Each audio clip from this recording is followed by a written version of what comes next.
कागल नगरपालिका निवडणुका 2 डिसेंबरला होणार असताना शहरात तणावपूर्ण वातावरण असल्याची माहिती पुढे येतेय। निवडणूक भयमुक्त आणि लोकशाही पद्धतीने पार पाडण्यासाठी शिवसेना उद्धव बाळासाहेब ठाकरे गटानं निवडणूक निर्णय अधिकाऱ्यांकडे कागल शहराला संवेदनशील मतदार क्षेत्र घोषित करण्याची मागणी केली आहे। कागल नगरपालिका निवडणुकीची तयारी अंतिम टप्प्यात असताना मतदानाच्या 2 दिवस आधी शहरात तणाव वाढल्याची परिस्थिती समोर आली आहे। शिवसेना उद्धव ठाकरे पक्षातर्फे निवडणूक निर्णय अधिकाऱ्यांना निवेदन देत गंभीर आरोप करण्यात आले आहेत।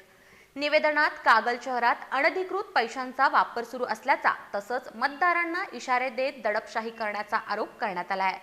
या प्रकारामुळे मतदार भयग्रस्त झाल्याचा दावा करण्यात आला आहे।